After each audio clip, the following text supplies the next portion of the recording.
In this video, we're going to look at transformations of graphs. It's a continuation of our first video where we practiced graphing from, or just practice making tables from a function.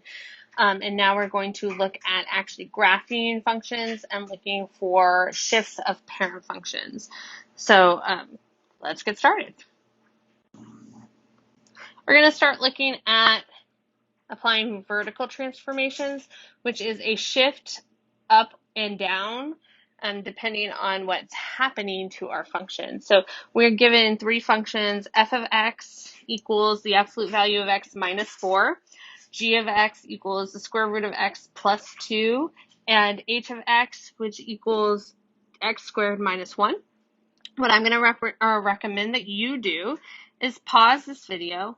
For each of these functions, create an xy or x f of x table so that you can plot the points.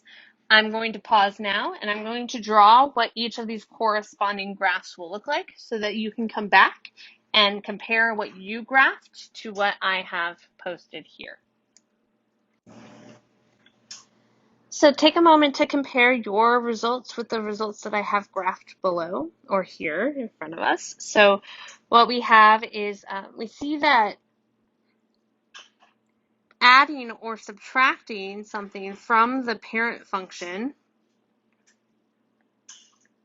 shifts the parent function either up or down. In this case, my parent function was f of x equals the absolute value of x. When I then subtract 4 from that, that moves the parent function down by 4. So we see that we have a shift downwards in this case. The next one takes our parent function, which was g of x equals the square root of x, and adding 2 shifts our function up by 2 units.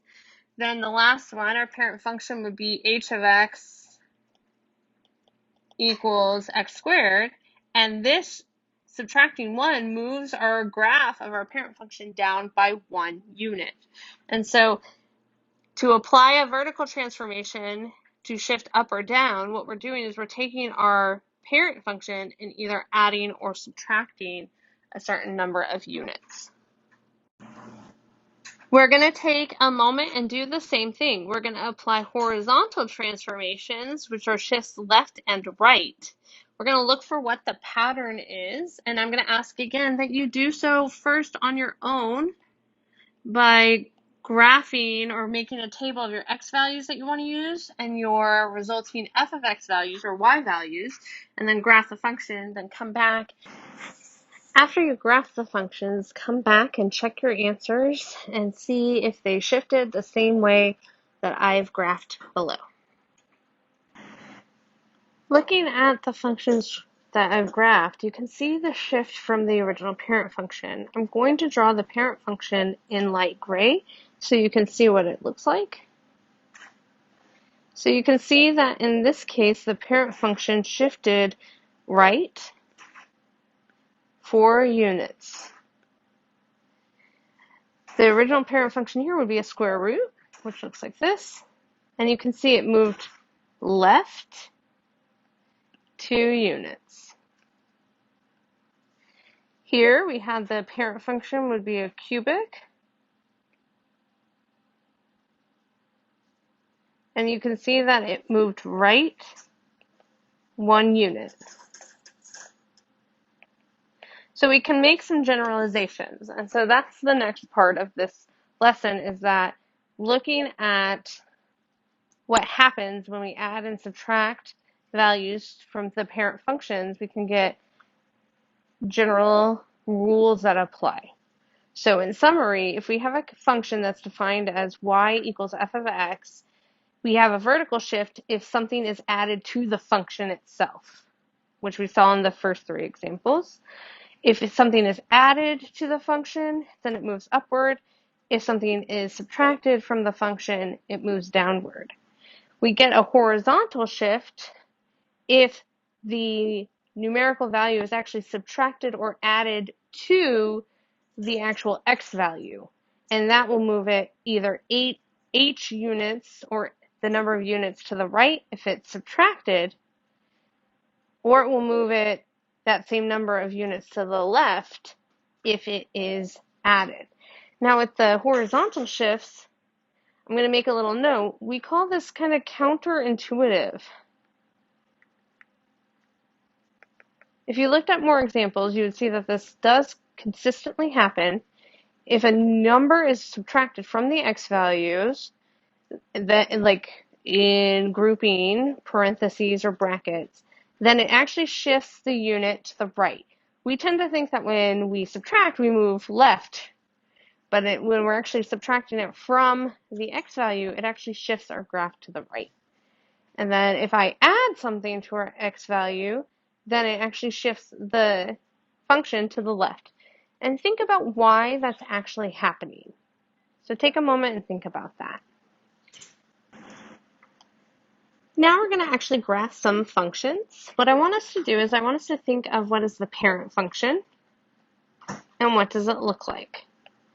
So for number 3 that we have here, we have z of x equals x plus 1 combined squared minus 4.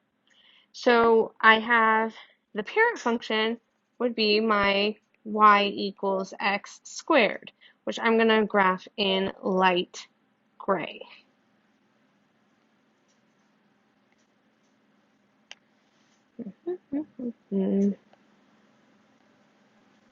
Then what we're going to do is we're going to look at the equation without finding the points and like calculating the points. We're going to be able to graph it. So I just graphed the parent function y equals x squared. Then what we do is we look here and we look at the equation, we see what's happening. The x has a plus 1 added to it. So therefore we're going to move left 1. Then the entire function or parent function, the squared value, has minus 4 attached to it, which will have a vertical shift down by 4 units.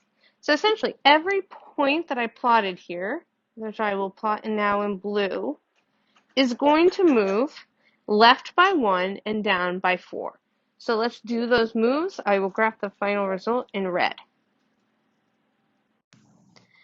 You can see in the final result for this problem that each point has moved left by 1 and then down by 4. And I did that to each point that I had graphed on the parent function.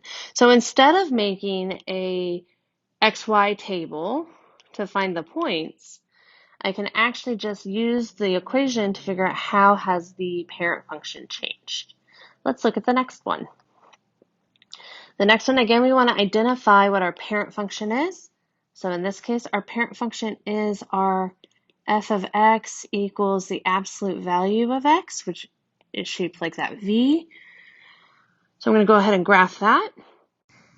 Then I'm going to look at what's happening. So again, I'm looking for what's happening to the actual x value within that parent function to see horizontal shifts. And then I look for what's added or subtracted from the entire parent function to figure out any vertical or vertical shifts up or down. So here we have x minus 2 is within those absolute value brackets. And so we have minus 2, which tells me that this is going to move right by 2 units. And then our parent function, absolute value, has 3 added to it, so it's going to move up by 3. So again, I'm going to go ahead and pause, as you should, and try and graph it yourself, and then compare the answer. And you can see that we had our horizontal right shift 2 units over and then 3 units up. You can see that I took this point at 0, 0, moved 2 to the right, and then up by 3, and then these are the resulting points. Over 2, up 3, so forth and so on. So You can actually use the graph or the equation and look for the transformations in the equation to see how it moves the function horizontally and vertically. The next thing we're going to look at is applying reflections across the x and y axes. So we have a function y equals f of x. To reflect across the x-axis, the graph of y equals negative f of x is the graph of the original function reflected across the x-axis. So in this one right here, we're going to actually reflect our original graph over the x-axis. When we have a reflection over the y-axis, we end up having y equals f of negative x. So you can see the difference here.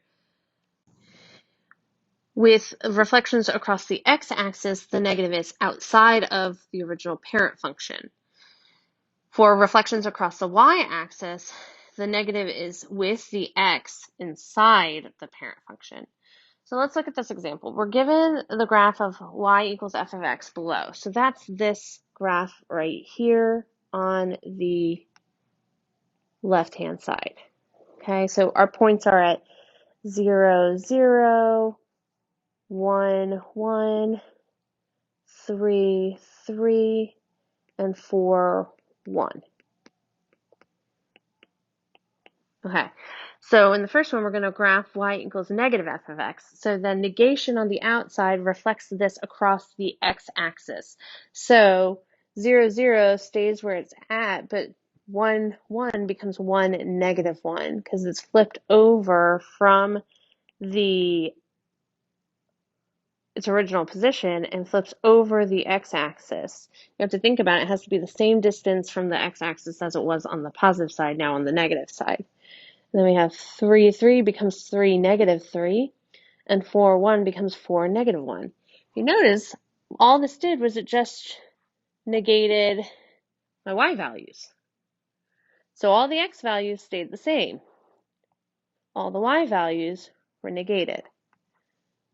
Now let's look at, and that makes sense actually before we move on, that makes sense because essentially you're saying it's negative the value of the actual function, which are our y values. So our y values were negated. On this one, our x values get negated. So we have 0, 0, it's still 0, 0, but 1, 1 would become negative 1, 1, because it's reflecting over the y-axis now. 3, 3 becomes negative 3, 3. And 4, 1 becomes negative 4, 1. And you see how this actually got reflected over the y-axis. So reflections you can kind of think like mirrors. In our first graphing the reflection over the x-axis, our mirror was the x-axis. In the second one, where we're reflecting over the y-axis, our mirror is the y-axis. If I have the original function here in gray, it's reflected over the y-axis. And this one here, the reflection of the original, is over the x-axis. Okay, so that's how reflections work. I'm going to complete the remaining part on this, on the stretching and shrinking, and then combining all of the transformations together in the order that we're supposed to do them in a part 3 video. So please make sure you watch that video as well. Thank you.